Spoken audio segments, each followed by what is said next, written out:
Hi, I'm Mike Adams, Director of Instruction at the Academy of Golf at PGA National in Palm Beach Gardens, Florida.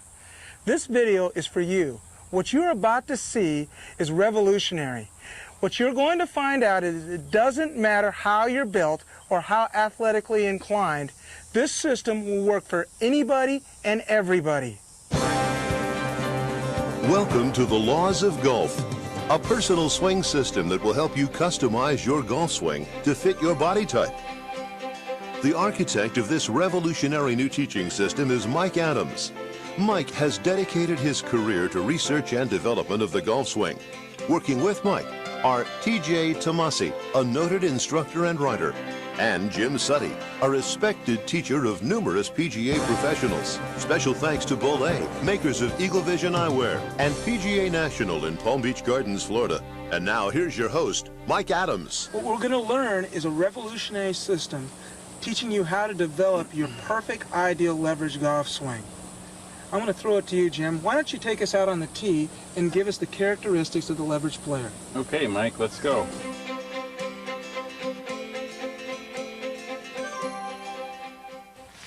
This is Warren, a PGA teaching professional here at PGA National.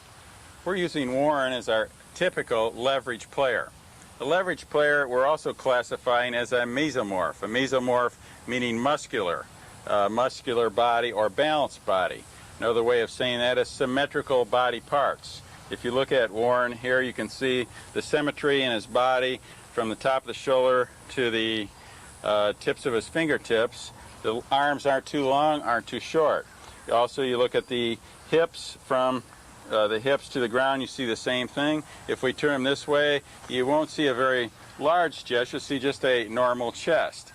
So his body type is mesomorph and a very balanced body parts, and he would swing in that leverage dimension, which is in the deep dimension that we've talked about. You'd turn this way. Okay, now we're going to teach you leverage players how to swing the golf club. We are now ready for the building blocks of a better leverage golf swing. Basically, the building blocks are 3 stages of the swing. They are the preparation stage, which is the first stage, the backswing stage, and the downswing to finish stage. If you follow the instructions in these building blocks, you will build a better leverage golf swing and hit your longest, straightest shots ever. Our first building block is the preparation stage. The preparation stage is basically everything that occurs before we begin to take the club back. The preparation stage is broken down into 5 basic areas. They are the grip, how we hold the club, the ball position, where the ball is located in relationship to our body, our posture, how we bend to the ball and put ourselves in balance, our stance, how we set our feet, and our alignment. It's very important that we get the preparation stage perfect every single time, because the preparation stage writes the script to how we have to swing the golf club. So if we get a perfect preparation stage every single time, we're well on our way to a perfect golf swing.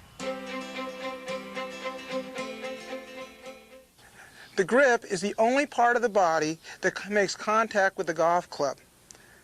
There are basically 5 things that must occur in a proper grip. The grip must, number 1, guarantee firm control of the club without inducing tension. Number 2, it must guarantee a square club face. Number 3, it must unite the hands. Number 4, it must activate the muscles necessary to be used in the golf swing. And number 5, it must allow us to use the proper hinging action that we'll be using for the swing type. Now, the way to grab the club is always take the club in front of you and grab it at a 45-degree angle, placing the pad of the left hand on top. What this does is it puts the club in the fingers and giving us firm control of the club without inducing tension. Most amateurs make the mistake by placing the club on the ground and grabbing it in this fashion.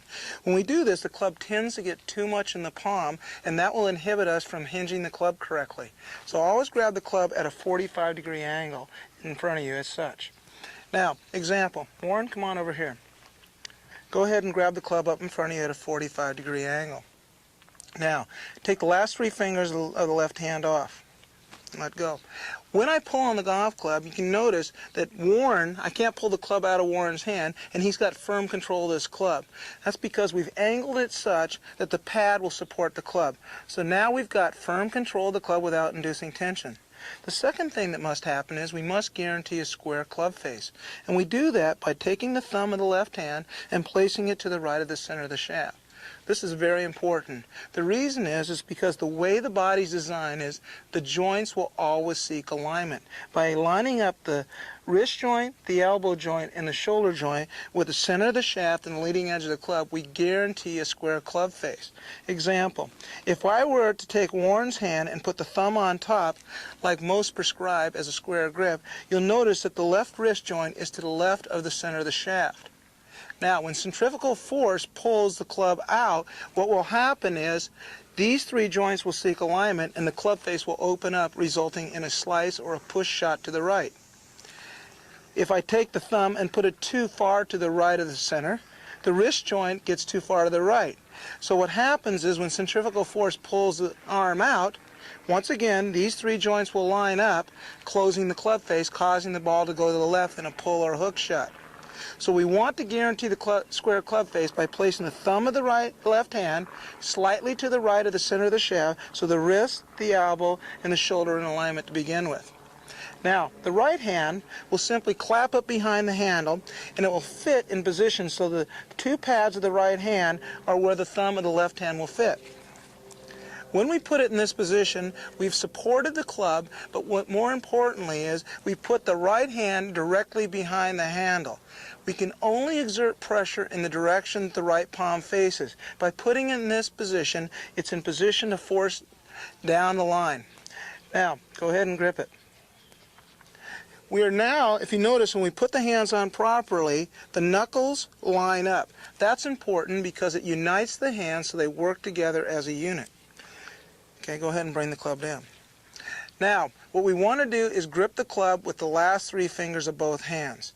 If I grip the club with the index finger and thumb, the muscles that will be activated will be the bicep and the pec muscles. But if I grip with the last three fingers, you'll notice the forearm, triceps, traps, and lats are activated. And those are the muscles we want to utilize in the golf swing. Okay? Now Warren is ready to hit the golf ball. Now, a lot of us ask the question, should I interlock, overlap, or baseball? That really doesn't matter. What we want to do is find the grip that's best for you. So remember, when we grab the club, always grab it in front of you at a 45-degree angle, placing the pad of the left hand on top. Take the thumb of the left hand and place it to the right of the center of the shaft, so the shoulder, the elbow, and the wrist joints are in line with the center of the shaft and leading edge. The right hand will simply clap up behind the handle so it's facing the direction of the target. We will wrap the fingers around and grip the club with the last three fingers, lining the knuckles up. We are now in position to hit the golf ball. The leverage player has three distinct ball positions. The left side of the face for all irons, 6-iron through the wedges.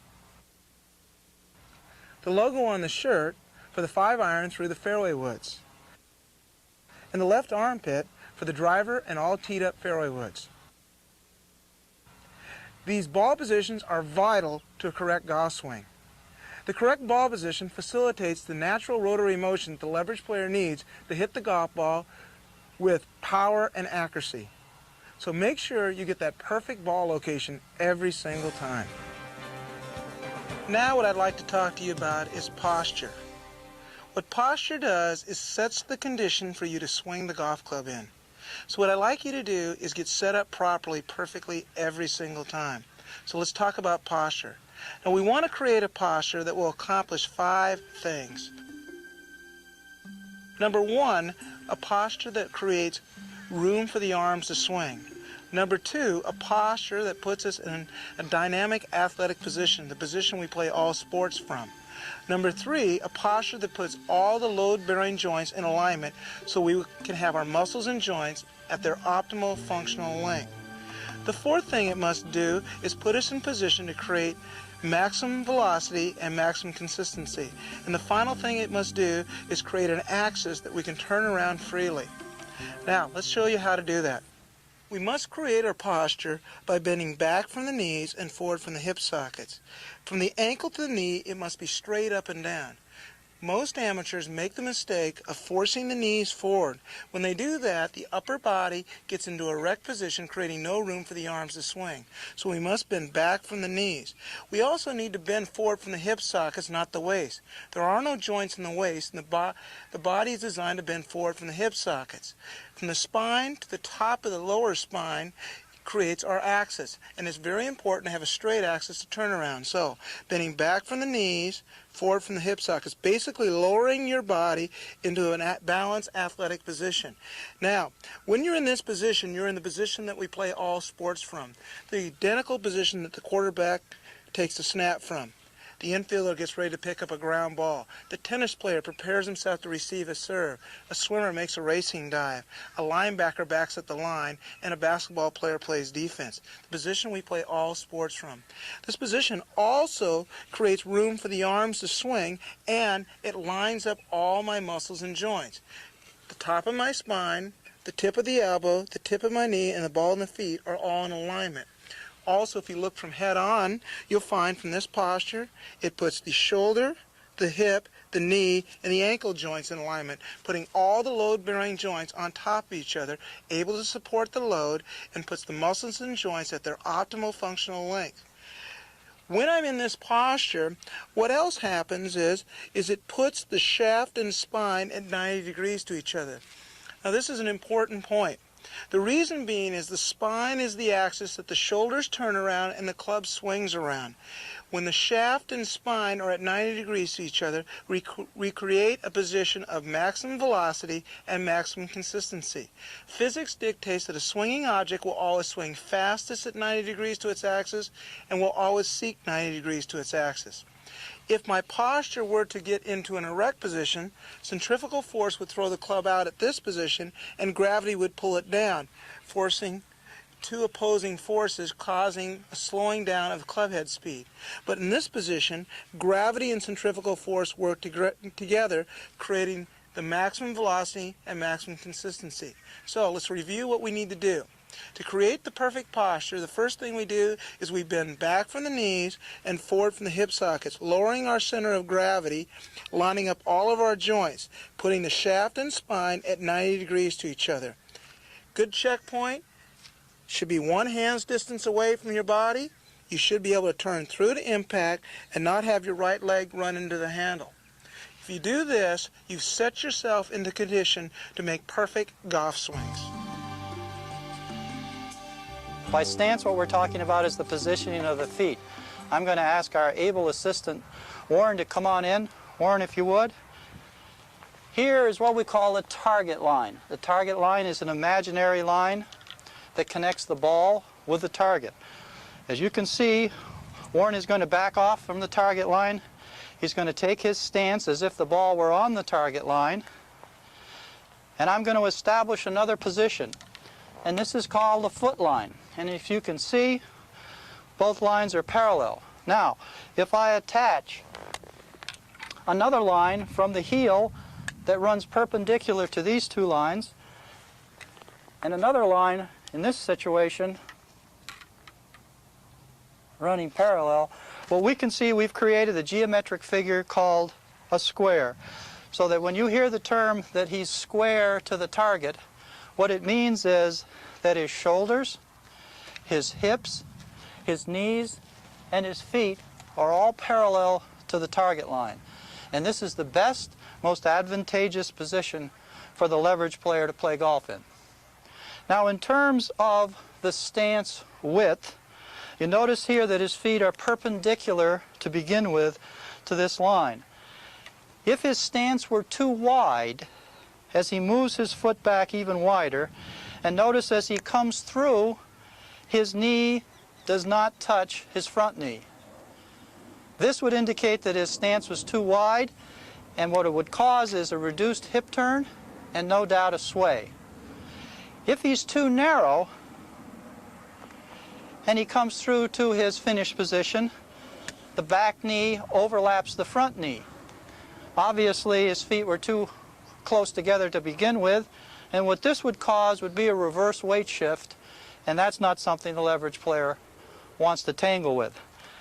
In this case, however, being the good player that Warren is, he's set up perfectly, and so when he comes through, notice the relationship of the back knee to the forward knee. They're about equal, and that tells us that he's in perfect position. Now, how do we find our proper foot position? To do this, I'm going to need 3 golf clubs. Warren, go ahead and stand in a square position. The first golf club is going to go from the left toe to the right heel. The second golf club will go from the right toe to the left heel. What this does is creates 45-degree angles. This is the amount of rotation that is going to be necessary in the golf swing. So the first thing we're going to find is determine how much flare we're going to need in the right foot to determine how much rotation we're going to have with the right hip. Warren, take the club and place it across the top of your thighs. Now, ideally, what we want to see happen is we want to see the flex in the right leg maintained, and we want the shaft that goes across the top of the thighs to match the one on the ground. So he will then have 45 degrees of hip turn. Okay? Go ahead and turn back. Now what you notice is happening is Warren's right leg is straightening up too early, and he doesn't reach 45 degrees of hip turn. So we need to flare that foot out more. Go ahead and flare it out more, Warren.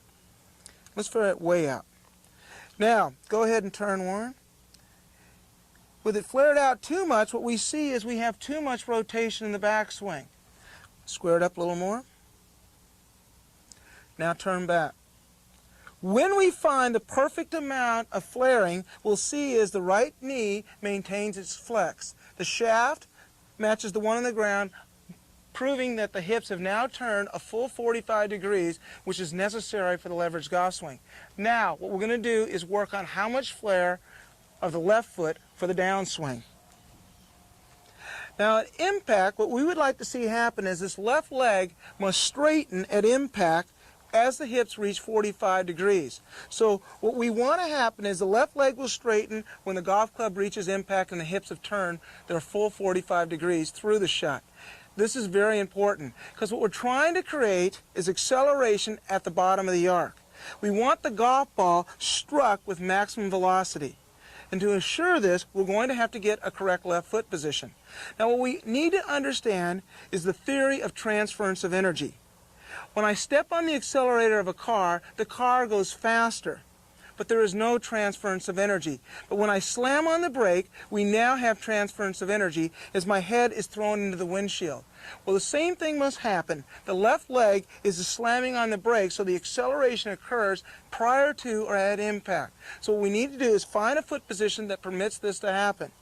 Now, as Warren turns through the shot, what we notice is this leg is straightening up before he reaches 45 degrees. What will happen is we will have acceleration, but it will occur in this part of the golf swing, so we'll be decelerating through the golf ball. Okay, now, flare the left foot out too much. Okay, with the left foot flared out too much, what we see is the left leg maintains its flex, and he turns well past the 45 degrees. Okay, square it up a little bit. Now, once we have the ideal position, what we will see is the left leg straightening and locking as the hips reach 45 degrees, guaranteeing the acceleration occurring into the back of the ball in the direction of the target. So this is how you find your ideal foot flaring for your stance. So let's review a couple things. The widest the stance will be the width of the shoulders. The narrowest it will ever be will be the width of the hips.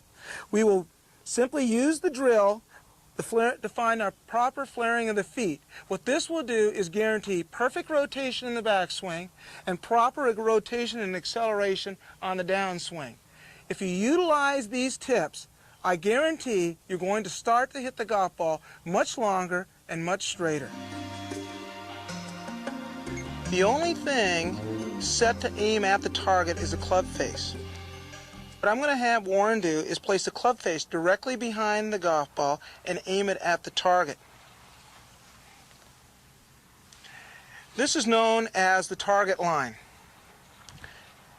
We will build our setup around this club face. We will then set our feet parallel to that target line. Our hips will also be parallel to the line. Now it's important for us to have the hips in a parallel or square position. The reason being is if we start the hips from an open position, it will cause us to underturn our hips on the backswing. If our hips start from a closed position, it'll cause us to overturn on the backswing but underturn on the through swing. So we want to start from a square position so we can have maximum turn both directions. The final thing we're going to get lined up are the shoulders. Now the shoulders need to be parallel to the target line. And the reason we want these shoulders parallel or square to the line is the arms will always swing the direction the shoulders point. If the shoulders are aligned to the right, the arms are going to swing to the right or in to out. If the shoulders are aligned to the left, the arms are going to swing out to in. So what we want to do is we want to make sure that we get the shoulders parallel to the line. So the shoulders, the hips, and the feet will be parallel to the target line, and the club face will be aimed at the target.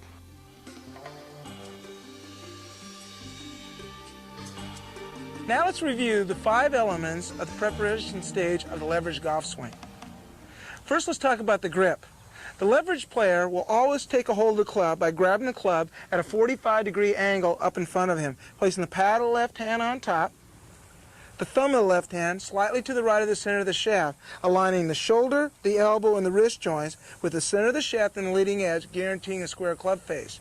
The right hand will simply clap it behind the handle in the direction of the target, gripping the club with the last 3 fingers of both hands. The ball position. We will locate the ball opposite the left side of the face for all irons, 6-iron through wedge. The long irons and the fairway woods will be positioned opposite the logo on the shirt, and the driver and teed up fairway woods will be positioned opposite the left armpit. The posture will be created by bending back from the knees and forward from the hips, lowering the center of gravity, aligning all of our muscles and joints, putting us in a balanced athletic position, putting the shaft and spine at 90 degrees to each other for maximum velocity and maximum consistency. We will build our setup around our club face. The club face will be aimed at the target, with the shoulders parallel to the target line, the hips parallel, and the stance parallel. Once we've set ourselves in the proper preparation position, we are ready to make a proper golf swing.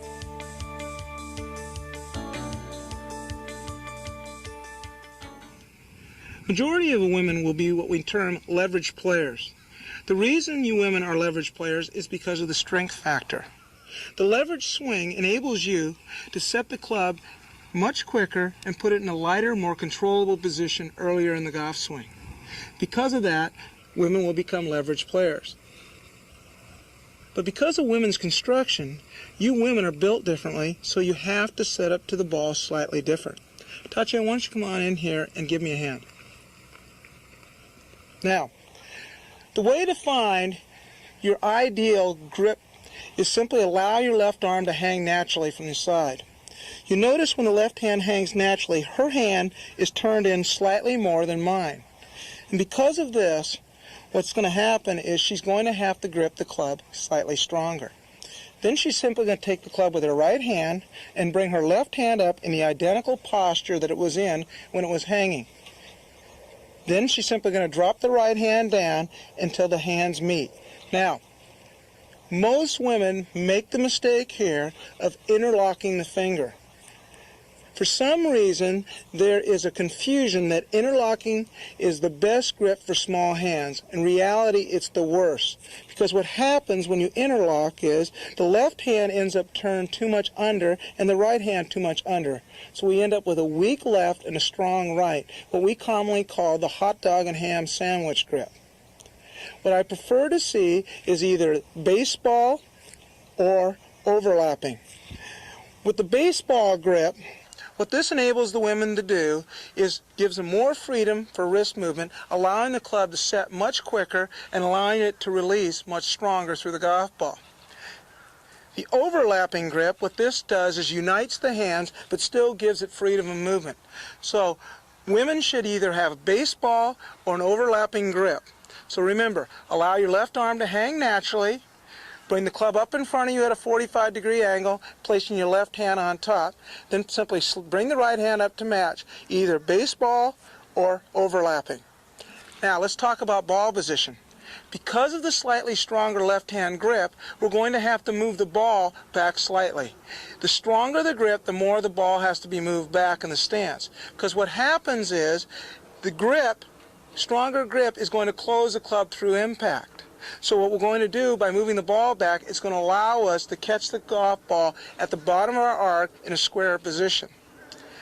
The posture is the next thing we need to talk about. Tatiana, let's go ahead and create the posture. Now, what we have to find is an ideal posture that allows her to only have 45 degrees of arm swing. So what we're going to do is we're going to start in position. The way you find this is you simply bring your right hand up and allow your left arm to swing across your chest. If your posture is too erect, the left arm will run into the chest before the left hand reaches the right hand. So then we'll bend you over more. If the posture is bent over too much, the left arm will go past the right hand before it runs in the chest. Ideally, we want to find a posture that allows her only 45 degrees of arm swing. Because we're going to have our hips 45 degrees through at impact, we need to have 45 degrees of arm swing. So left arm position will swing right across the chest, and this would be the ideal position for Tatiana. What else we're going to do is place the left arm on top of the chest so that we don't have to avoid the chest in the backswing. So ladies, the first thing we're going to do is try to find the ideal position. Simply bring your right hand up, swing your arm across the chest. If the left arm runs into the chest at the same time the left hand touches the right, we know we found the perfect posture for you. So remember these little variances. Allow the left arm to hang naturally, bringing it up, placing it on the club the exact way it hangs. Clap the right hand up behind it. Play the ball slightly farther back. The stronger the grip, the more the ball is going to have to move back in the stance. Take your left arm and place it on top of the chest and bend forward to the hips, from the hip sockets until you find a position that gives you only 45 degrees of arm swing. You make these slight little changes and the leverage golf swing will be yours for keep. We're now ready for the second building block of the golf swing. It is what we call the backswing. The backswing is broken down into two elements. The initial stage of the backswing, which is basically from the golf ball to waist-high back, and then the loading zone of the backswing, which is from waist-high back to the top of the backswing. This is where we create our coil and prepare ourselves to strike the golf ball. There's two things that must happen in the initial stage of the backswing for the leverage player. The first thing is the left arm must swing across the chest. The second thing is the right hip must turn back over the right heel. Now I'm going to talk to you about each one of these and explain the importance in each one and why they must happen in proper sequence. Now what we've been all taught is the one-piece takeaway. The one-piece takeaway is magic for the arc player, but it's tragic for the leverage player. Because what happens is, when the leverage player makes a one-piece takeaway, number one, the club gets in the depth dimension too early. Number two, the turn occurs too early, creating the coil too early. And then what happens is, the club must be lifted and throwing the weight back to the left side, releasing the coil and putting them ahead of the golf ball. So what we need to do is start with arm swing. The leverage player will swing the left arm across the chest. When the leverage player swings the left arm across the chest, stretch is created. Now why is it important to create stretch? Because if I have slack in my backswing, I'm going to have slap in my downswing. And there's a couple reasons why we have to have this stretch. When we create this stretch, number one, it lengthens the left arm.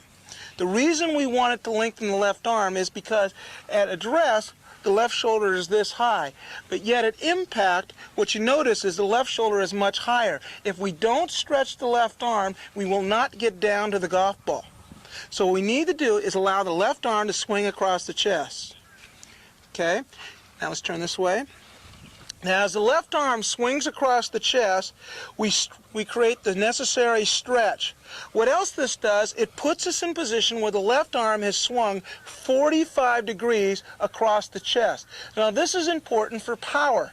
Two reasons. Number one, because the left arm is 45 degrees across the chest, it allows me to turn my hips 45 degrees through to deliver the club back to the golf ball, allowing me to use my lower body to create more power. The second thing it does is it puts body behind the hit.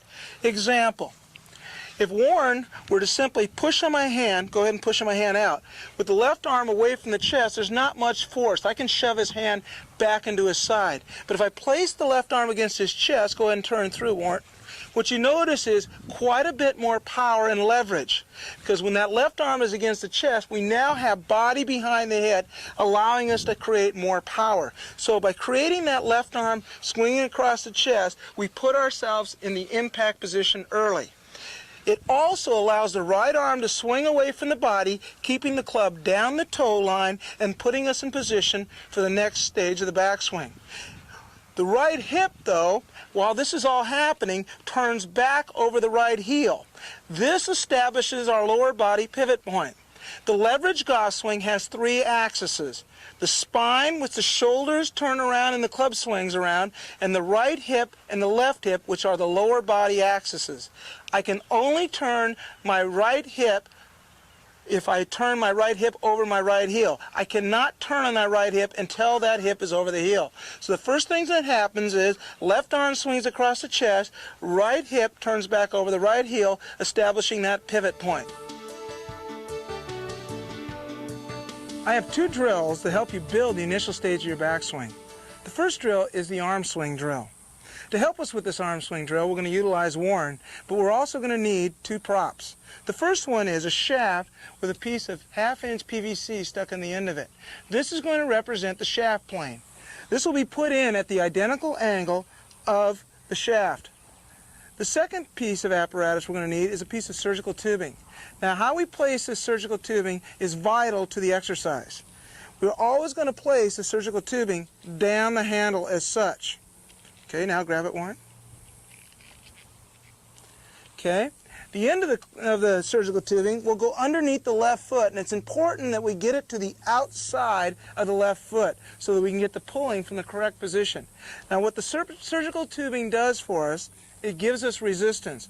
When there is resistance, the muscles have to function more dynamically and correctly. When that occurs, we are bypassing the conscious learning system and allowing ourselves to learn the swing subconsciously, allowing it to be a more permanent learning experience. Now, what we do here is we simply hold the shoulders and we swing the left arm across the chest. Go ahead, Warren. As we swing the left arm across the chest, the right arm moves away and the shaft moves down the toe line, putting us in the ideal position. Let's do it again, Warren. This exercise, I would like to see you hold after each drill. Take it back, hold it for a 5 count, and bring it back. I'd like to see you do this exercise a minimum of 25 times every single day. What this is going to do is teach us the proper sequence of how the arms work and teach us the proper arm swing. Work on this drill, you're going to get what the upper body needs to do in the initial stage perfect every single time. The second drill I'm going to teach you is how to use your hips properly in the backswing. In the initial stage, the right hip is going to be turning back over the right heel to establish the pivot point. This movement occurs simultaneous to the arm swing, so they will be occurring at the exact same time. So, to do this drill, what I'm going to do is take a golf club. I'm going to take this golf club and place it from Warren's right heel to his left toe. This signifies the 45 degrees of hip turn we're going to need. He's going to take the club and place it across the top of his thighs. Then he's going to take his right heel and lift it off the ground. Now the goal here is to turn the right hip over the right heel. When that occurs, that right heel should plant, the right knee should maintain its flex, and the shaft should match the one on the ground. Let's do it again. Turn back. Perfect. Now, I'd like to see you do this drill a minimum of 25 times every single day. Once you've mastered this drill and the arm swing drill, you put the two together. And the way we put them together is we simply place the shaft on the ground as such. We grip the golf club. We then take the PVC pipe, sticking it in the ground, and gripping the club with the surgical tubing. And all he'll work on is turning the right hip back over the right heel as the left arm swings across his chest. Go ahead, Warren. Perfect. Do it again. If you master this drill, you've mastered the initial stage of the backswing. You are now ready for the loading zone. Now what I'm going to take you to is the final stage of the loading zone, where all of the elevation and rotation occurs. But before we do that, we first need to show you how to find your ideal top of the backswing position. And the way we do this is you simply stand to your side, take your right hand and fold it up. Where the right thumb reaches the right shoulder is where we're going to place the golf club. Okay? So I will place the golf club here. The head of the club will be placed on the opposite shoulder. Then what we're going to do is simply let the arm swing and turn to the top. If we're in correct position, the shaft will rest right on that golf club. That'll put us in the perfect position. Notice when we're here, the elbows are level, the back of the left hand, the club face, the back of the left arm, and the shoulders are perpendicular to the spine. Now, let's show you how to get there. To help us do that, we've got a couple apparatuses. The first one is called the swing extender. This will simply fit on your right arm just above the elbow.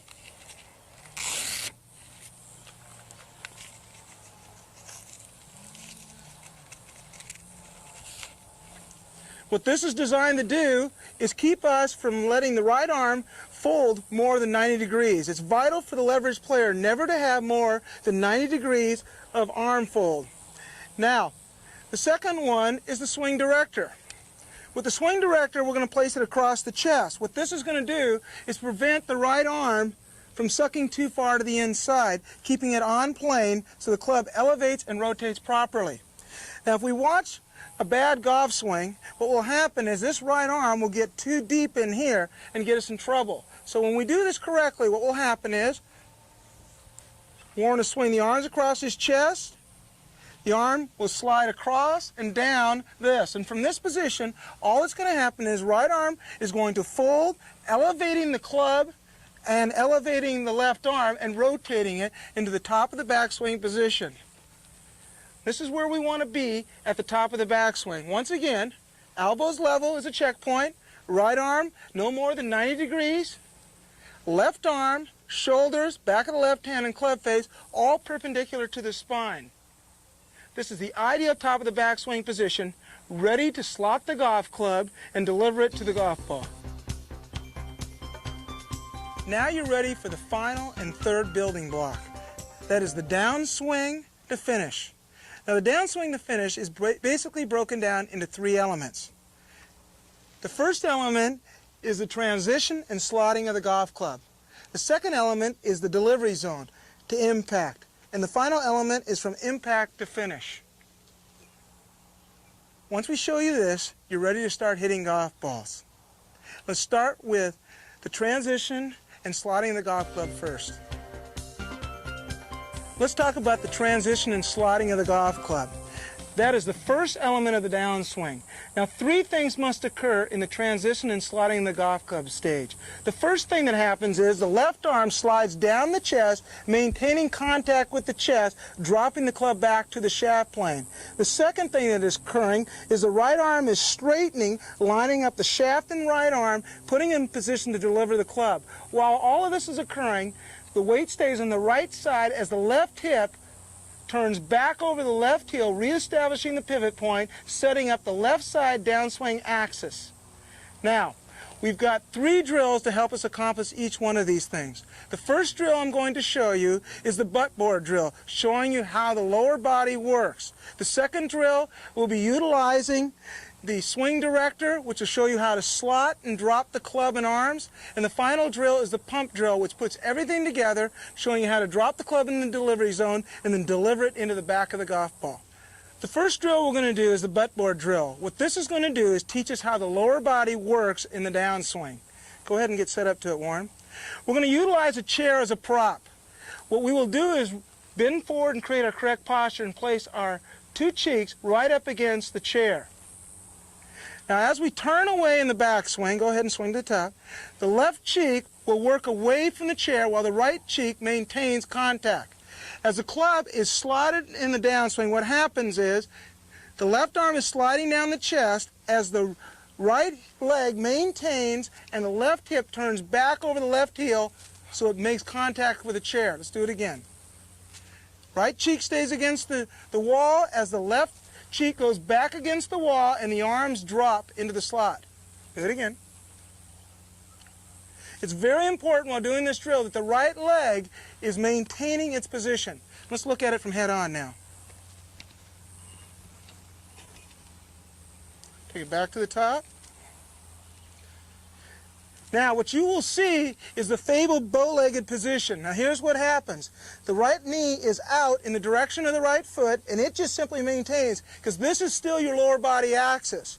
And the left hip turns back over the left heel as the right cheek stays against the wall. Left hip recontacts the wall, establishing the left side pivot point and establishing the left side axis. While this is occurring, the right arm is straightening and the left arm is sliding down the chest, making sure the club comes down instead of moving forward. Do it again, Warren. Good. Do it again. It's very important for you to do this. By working on this drill, what you're learning to do is not only slot the club and establish your pivot point, but you're learning how to save your lower body for the delivery zone so we have our legs to hit the golf ball with. Work on this drill and I guarantee you're going to get better. Our second drill focuses in on the slotting and dropping of the golf club. To assist us in that, we're going to utilize the swing director. The swing director will simply fit across Warren's waist as such. As you can see, most of it extends out to the right. Now what this is going to do is going to teach him to drop the club in front of his body, making sure the club stays in front and drops it to the delivery zone. Okay? Now, what we have to understand is if we do this part of the swing incorrectly, such as tucking the elbow and getting the club moving forward before it moves down, what will happen is the shaft will hit the club on the downswing. Okay, set up to it. So what needs to happen is, take it back to the top, the right arm straightens as the left arm slides down the chest, dropping the club in the slot. As you can see, it puts us in perfect position. A good way to develop this drill is simply to take a golf club, go ahead and take it back to the top, place it over the left arm underneath the right elbow. And all you do is pull down on this as it's coming through. What this does is keeps the left arm against the chest and forces the right arm to straighten properly, sliding the golf club into the delivery zone. Let's do it again, Warren, and feel that.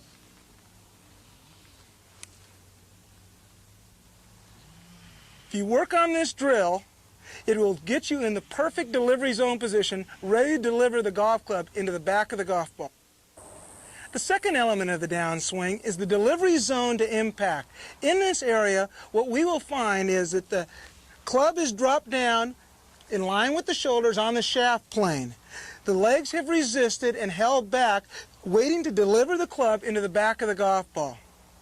Let's see how we do it, and we're going to teach you a drill called the pump drill, and we're going to show you how to build this all together. Take it back to the top. As we're starting down, the right leg resists, the left arm slots, dropping the club into here. We are now in the delivery zone. Notice how the shoulders and shaft match. Notice how the lower body has not been used yet. Now all that happens is the left hip rotates back and the right one rotates through. With the left leg straightening at impact, the right heel working to the inside and striking the golf ball with the full force of the lower body. Turn around and face, Warren. Take it back to the top. Okay, drop it down. See, the legs have resisted. They haven't gone yet. Now all that happens is left hip turns through, delivering the club into the back of the golf ball. The feeling is this. Take it back to the top. Drop it down. And feel just like this. So the acceleration occurs in this area here. Go ahead and set up to it. It's very important that we don't get jumping off our right side or going too quickly with the lower body. A good way to practice that is simply flare the right foot out more and begin the pump drill. Now that's what Warren's going to do. Come on over here, Warren. Set up to it. Now the pump drill, we're going to flare the right foot way out to make sure we stay on the right side. We tee the golf ball up, and all that happens is Warren takes it back to the top. There will 3 practice downswings. 1, 2, 3. While this is occurring, you notice the left arm stays against the chest, the dish angle of the left hand increases, and the legs get into a bow-legged position. On the final pump, Warren goes ahead and hits the golf ball. Excellent. Work on this pump drill daily, and you will learn how to deliver the golf club into the back of the golf ball at maximum speed and maximum direction. I guarantee if you do these drills and work on this part of the golf swing, you're going to get better and better and better. TJ, why don't you take us from impact to finish?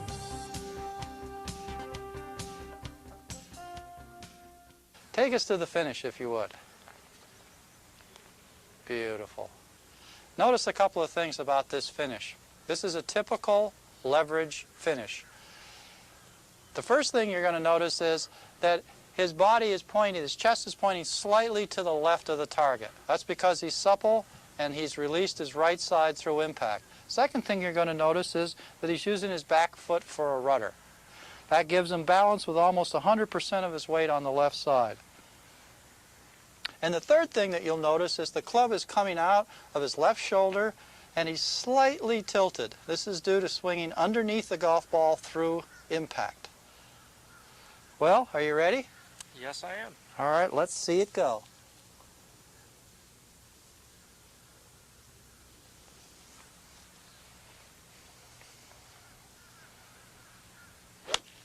Well done. So if you follow the Laws model, find yourself in the model as a leverage player, these are the stages that you're going to go through to build your golf swing. Power. I've never met a golfer who doesn't want to hit the ball farther. That is the desire of all of us. Well, the key to power is understanding where we lose it. Because what we do is we develop power leaks in our golf swing. If we understand where those power leaks come from, we can understand how we hit the ball farther. Now, the key to understanding power leaks is to understand how the leverage player generates the force. The leverage player generates the force through mechanical advantage, stretch, coil, and a centered and rotary action. Anything that causes us to lose any of our stretches, any of our coils, or any of our connections is going to cause us to hit the golf ball shorter.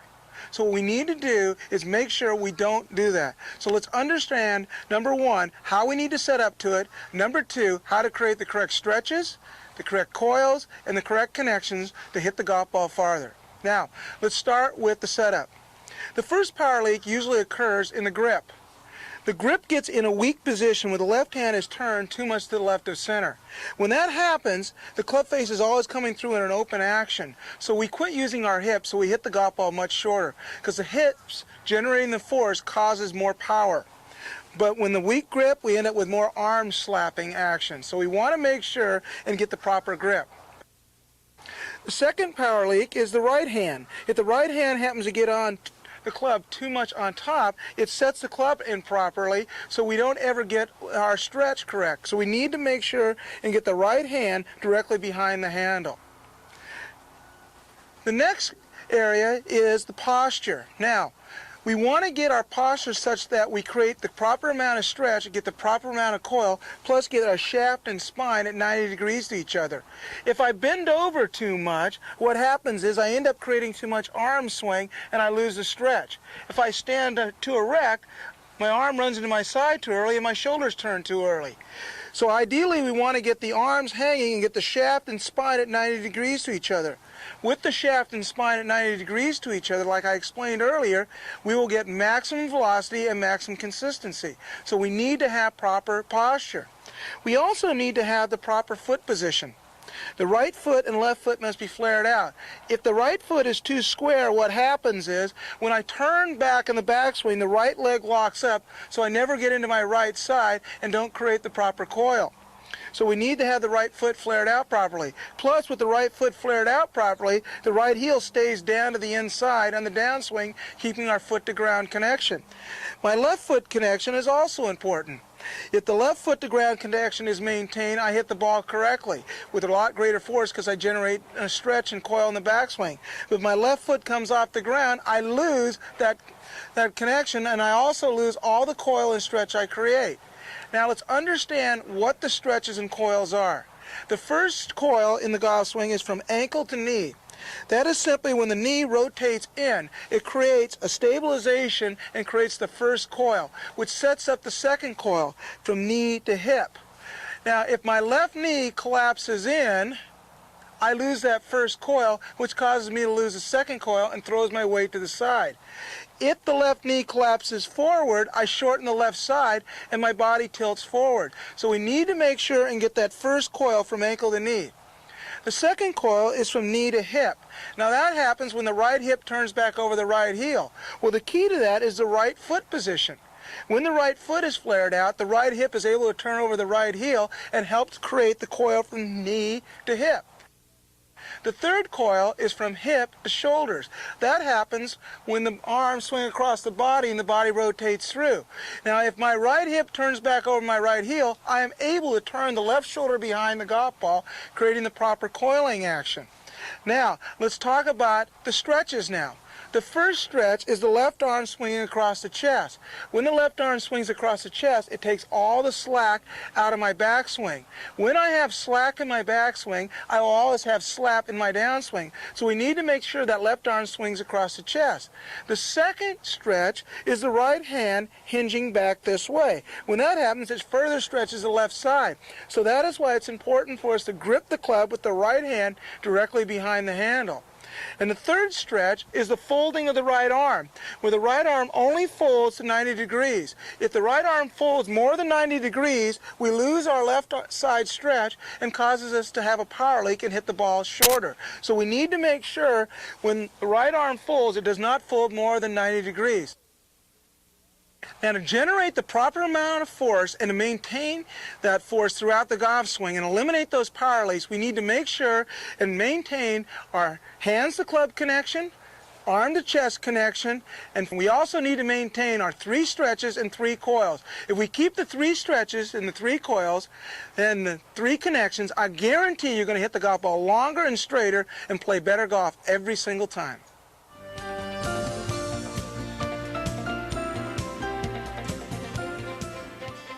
Remember, all you men and women who fit the leverage model, practice the drills that we have shown you.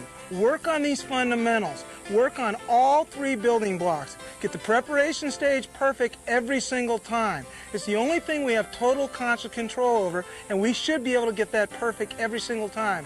Work on the backswing, getting that perfect every single time. Work on getting the club slotted and delivered into the back of the ball, utilizing the drills, and then work on swinging through to a perfect finish every time, finishing in balance. If you work on these drills and remember to focus on the fundamentals, I'll guarantee you'll play the best golf you've ever played in your entire life. For more information on the laws of golf, call 1-800-GOLF-TYPE. That's 1-800-GOLF-TYPE.